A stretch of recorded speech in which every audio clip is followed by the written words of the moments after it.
What's up, everyone? Welcome back to Making Supper. Welcome back to my kitchen. Tonight, I'm just making some homemade mac and cheese. There's a lot of different ways to make mac and cheese. You can use any kind of cheeses you want. This is just how I do it. I'm going with a cheddar for flavor.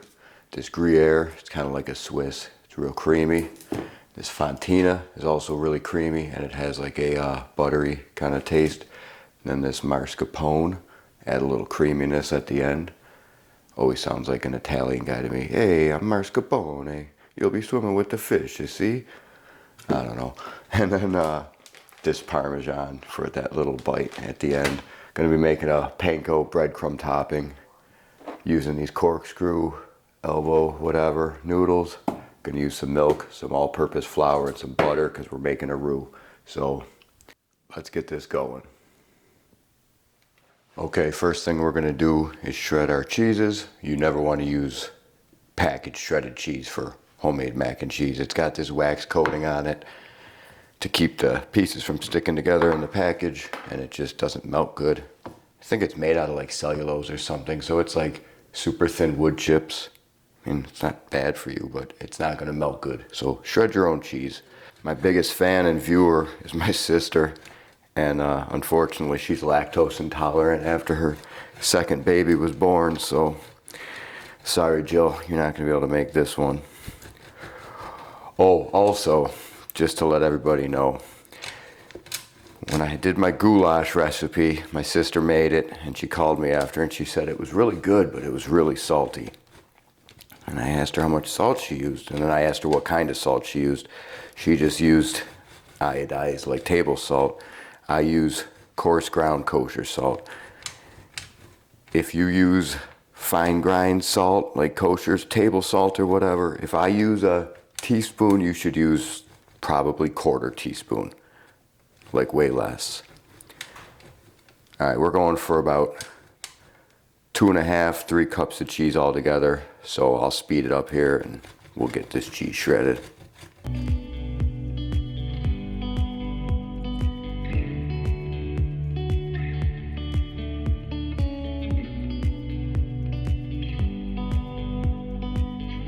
Okay, I got all that cheese shredded. Just mix it up in the bowl a little bit. Oh, I gotta add that Parmesan too. But I just wanted to stop and say, I never had this before. This cheddar, not sponsored. Wyke, W-Y-K-E, vintage cheddar. Strong, complex cheese. Man, this stuff is good. Definitely try it if you ever see it at your store. Okay, I'm not gonna bore you with it, but I just boiled my pasta. Just salt your water heavily. It should taste like the ocean. It's the only time your pasta is gonna absorb any flavors or anything, so make it count. And I cooked it for about like 1.5 minutes, 2 minutes less than the box said. I'm gonna be baking this, and I don't want the pasta to all turn to mush. So that's it, pasta's done. I'm gonna start on my roux.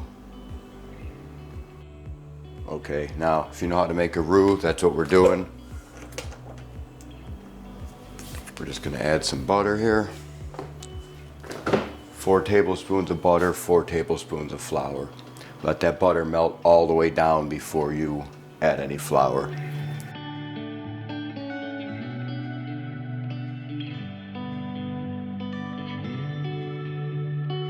All right, butter's all the way melted. Now we're gonna add 4 tablespoons of flour. There's 4 tablespoons of each. Gonna whisk and stir that in really good.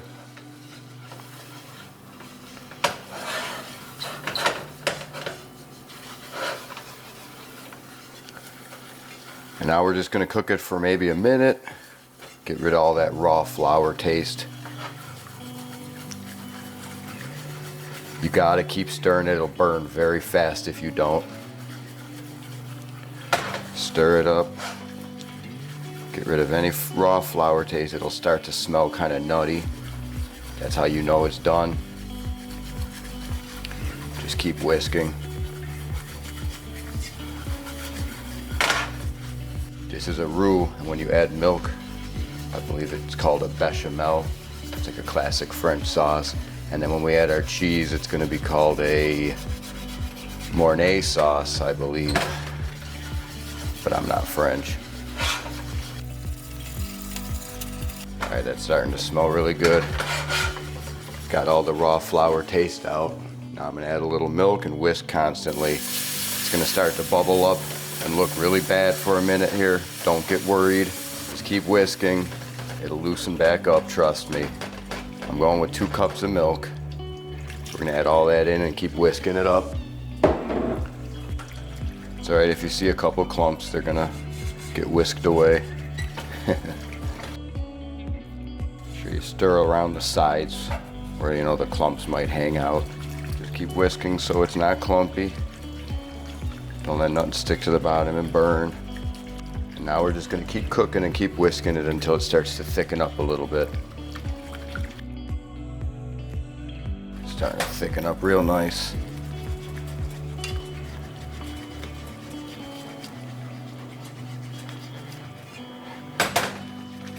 There we have a bechamel. Now you're gonna wanna add some salt. Ooh, it's getting a little hot, damn it. Sorry about that. A little salt.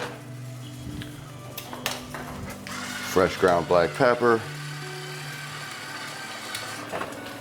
Ooh, that's getting a little too hot there. Now we're gonna turn the heat completely off. It's thickened up. Let this cool for a second before we add our cheese. If you add the cheese when it's too hot, it's just gonna break up and it's not gonna be very good. Wipe off my whisk that I dropped in my bechamel. Stir that up good.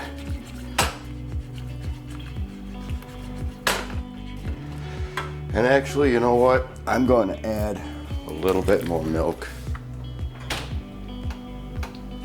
So probably about 2.5 cups at this point. Because I got a lot of cheese going in, and I don't know, maybe I wasn't supposed to do that, but I should have saved some pasta water is what I should have done. All right, well, that's cooled down. Also because I added that milk, so now we're gonna add our cheese. We're gonna put in a bunch of our cheese.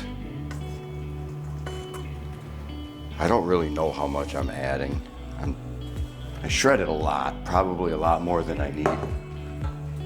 So I'm just gonna put in some handfuls until it looks good. Let this cheese melt down into our Mornay sauce. And we put it on our pasta. Ooh, this is looking good. Real cheesy. Just let it go. Don't turn your heat back on. Everything in there's hot enough. Even mine after adding that cold milk. Here go a little more cheese, I think. Let all that cheese melt in. All right, now I'm gonna get my pasta in a different bowl so I can add this on top and get it going. You know what? I forgot to add that mascarpone. I forgot to add the mascarpone. So I'm gonna do that now. Just kind of adds a good creamy silkiness. It's like an Italian cream cheese, I guess. I'm gonna add 2 little spoonfuls like that. Should be good. Whisk that in real good. Kind of make it a little velvety. Oh yeah, this is looking good. You could get out some chips right now and dunk it in this. It would be great. Okay, now we're gonna get our noodles. All right, here we go. I'm gonna get that cheese in.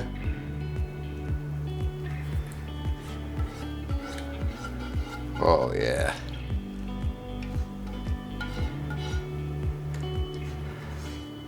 That's looking pretty good. Get our wooden spoon and fold all that together. Oh yeah, that looks really good. Really cheesy. Fold all that stuff together real good. And I mean, you could stop right now if you wanted. This is some great mac and cheese, I guarantee it. but I'm gonna go an extra step further. I'm gonna bake it with some panko breadcrumbs on top, because that's how I like it. So I'm gonna transfer this to a, what is it, like a 9x13, like a lasagna pan, I call it. And then I'm gonna toast up some panko. I'm gonna throw it in the oven.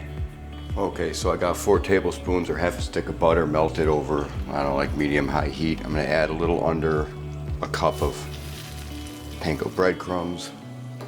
Probably a little more than you need, but that crunchy, crispy top is probably my favorite part, so. Get everything soaked up in that butter real good. You just want to keep tossing it. You don't want the bottom to burn. And you don't want to cook it too much if you get it too brown, because I'm putting it back in the oven. Alright, and then just let that cook up for a little bit. Get a little browned. Don't let it go too far because I am baking it and I don't want it to burn. Just kind of flip what's on the bottom to the top. Spread it out real good. Yeah, see, we're getting a really nice golden color now. A little bit longer, and then we're done. And that's it, we're good. I'm gonna take those off the heat, put them right on our mac and cheese. Okay, take those. Everything's hot, try not to burn myself. Pour those right on the mac and cheese. It's also hard to do when you're holding the camera. If anybody wants to come and work for me for free, I mean, you can eat the food with me. I always have a lot left. You're welcome to it. And that's it. That turned out pretty good. Okay, now we go into 375-degree oven for about 30 minutes. And I'll see you in about 30 minutes. Okay, 30 minutes is up. Let's see what we got. Oh yeah, that looks good.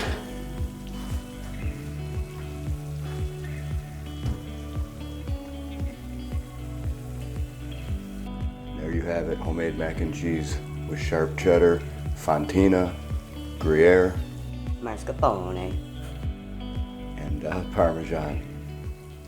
That's it. All right, let's see how everything turned out.